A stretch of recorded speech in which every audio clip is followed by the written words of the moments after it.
موسیٰ علیہ السلام نے پوچھا یا اللہ جب تو ناراض ہوتا ہے ہمیں کیسے پتہ چلے کہ تو آج کل اپنے بندوں سے ناراض ہے؟ تو اللہ تعالیٰ نے فرمایا جب میں ناراض ہوتا ہوں حکومت بے وقوفوں کو دیتا ہوں، اجعل الملک فی صفہائہم، حکومت بے وقوفوں کو دیتا ہوں، والمال فی بخلائہم، اور پیسہ بخیلوں کو دیتا ہوں جو ذرا گن گن کے خوش ہوتے رہیں، اور بارشیں بے وقت کرتے ہیں، بارشیں بے موسم کی ہو جاتی ہیں، پیسہ بخیلوں کے پاس، حکومت نکموں کے پاس۔ کہ اللہ جب تو راضی ہوتا ہے تو اس کی کیا نشانی؟ کہ اس کی نشانی یہ ہے کہ اجعل الملک فی حلمائہم، حکومت سمجھدار اور نیک لوگوں کو دیتا ہوں، والمال فی سمحائہم، اور پیسہ سخیوں کو دیتا ہوں، اور بارشیں وقت پہ کرتا ہوں۔ تو موسیٰ سمجھو میں اپنے بندوں سے راضی ہو چکا۔ تو اطعام الطعام میں اشارہ سخی بنو، سخی بنو۔ اللہ تعالیٰ کی ایک وی آئی پی جنت ہے جس کا نام ہے جنت الفردوس۔ اللہ نے باقی جنتیں بنائی کن کن کن، جنت الفردوس بنائی اپنے ہاتھوں سے۔ کیا چیز بنائی ہوگی؟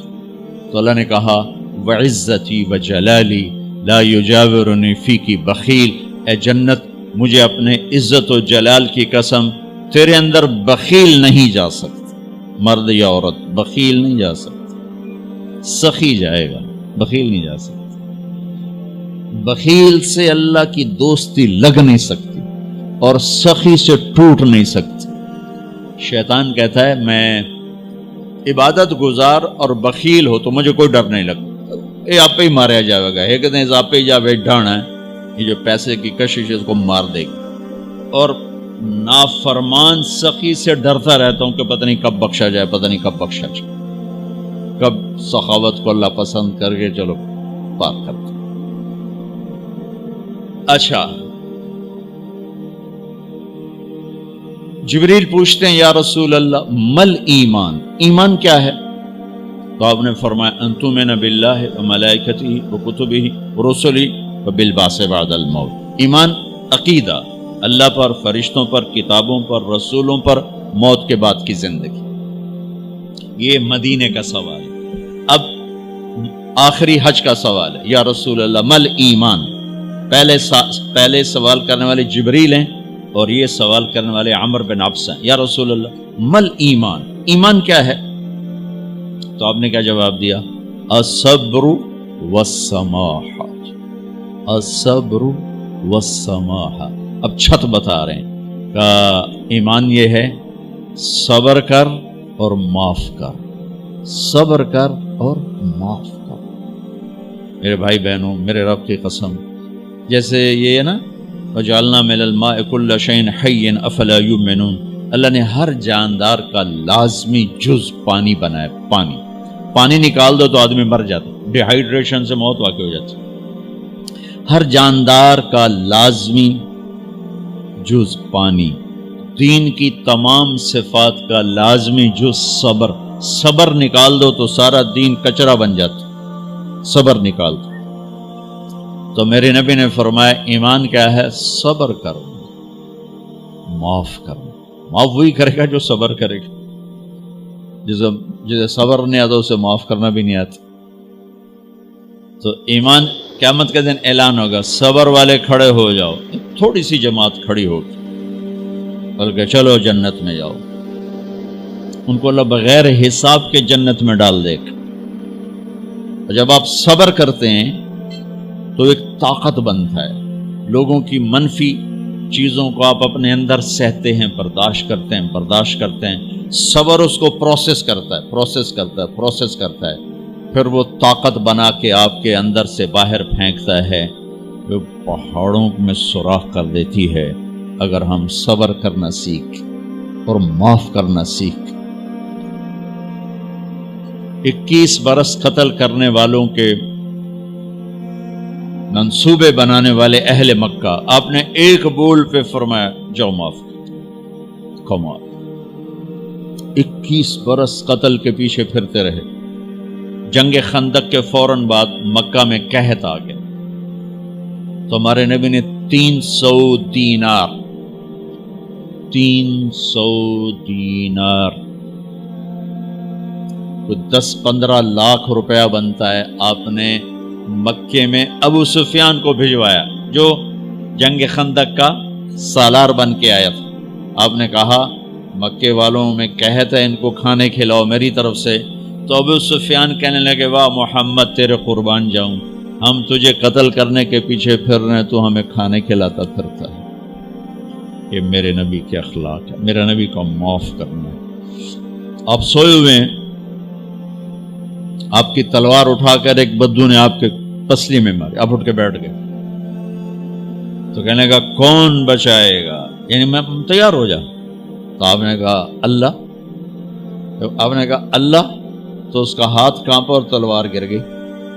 تب آپ نے اٹھا لی, آپ نے ایسے سیدھی کی, اب تو بچا, تو بتا تجھے کون بچائے. تو کہنے لگا میں تو ہی بچاونا ہے اور کہیں بچاونا.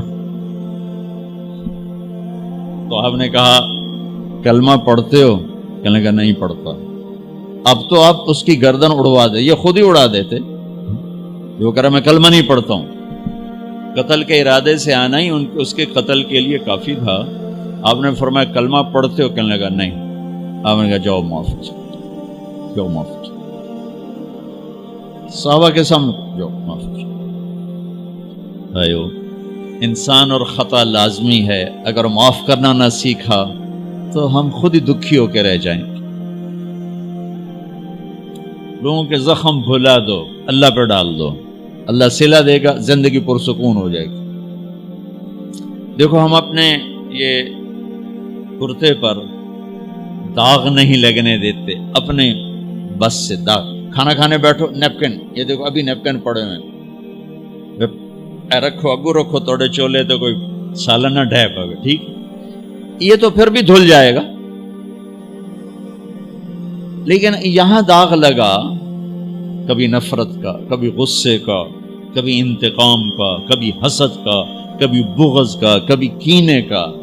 انسان سب سے زیادہ اپنی ذات سے محبت کرتا ہے. یہ معمولی سے کپڑے کو داغ سے بچاتے ہو, جو سب سے قیمتی چیز ہے دل جو بادشاہ ہے, اسے بھی تو صاف ستھرا رکھو. جیسے ہم لاکھ زور لگا لیں, ہم کپڑے کو میل سے نہیں بچا سکتے. لاکھ زور لگا لو, لوگوں کے منفی رویے آپ کو توڑے بغیر نہیں چھوڑیں گے. لہذا کیا کرو, نبی والا معاف کرو, معاف کرو, دل کو صاف کرو, دل کو صاف کرو, دل کو صاف کرو, صبر کرو, معاف کرو. میرے نبی نے فرمایا, میرے بیٹے انس ایک بہت بڑی سنت بتاؤں, بہت بڑی سنت. داڑھی سنت ہے, پگڑی سنت ہے, سفید لباس سنت ہے. بہت بڑے کا لفظ مجھے یہیں یاد ہے, ہو سکتا ہے کہیں اور بھی ہو. میرے بیٹے انس ایک بہت بڑی سنت, اگر تو یہ سنت پہ عمل کر گیا تو جنت میں میرا ساتھی ہو جائے گا. جو بھی کر لے, جو بھی, وہ جنت میں میرا ساتھی ہو جائے گا. ذالک من سنتی ومن احب سنتی فقد احبنی ومن احبنی کان معی فی الجنہ. میرا جنت کا ساتھی جو اس سنت پہ عمل کر گیا. کیا ہے یا رسول اللہ؟ یا بنی ان قدرت, اگر تو کر سکے. اشارہ ہے کم تنو اوکھا دسن لگا, سوکھا نہیں ہے. ان قدرت, اگر تو کر سکے. ان استطاعت, دو لفظات کہ بیٹے کام اوکھا ہے لیکن دیکھو تمہیں ملے گا کیا. جنت نہیں, جنت میں نبی کا پڑوس ملے گا. ایڈا بڑا کام تیرا, دیکھو نا 4-5 لاکھ نالتا اتنے ہوں ایک گز نہیں لبدا تو کوئی بندہ بوجھ پا کے آ جائے لاکھ روپے دا 2000 گز دا بنگلہ لے دے تو اکثر پاگل خانے کر لو. جنت کا مل جانا بھی بہت بڑی بات ہے, پر جنت میں نبی کا ساتھ ملنا کوئی سوکھا کم تو نہیں ہوئے گا, ہے کاری تو پسینہ آئے گا. آپ نے فرمایا بیٹے ان قدرتا, زور لگے گا. ان تصبح و تمسی, ساری زندگی کرنا پڑے گا, ساری زندگی کرنا پڑے گا.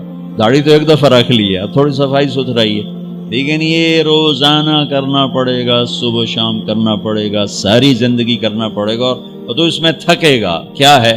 وَلَيْسَ فِي قَلْبِكَ غِشٌّ لِأَحَدٍ فَافْعَلْ، صبح و شام اس دل میں کسی کی نفرت نہ آنے دینا، کسی کے لیے بغض نہ آنے دینا، کسی کا کھوٹ نہ آنے دینا، کسی سے کینہ، غش، سارے الفاظ کو اپنے اندر سمیٹے ہوئے۔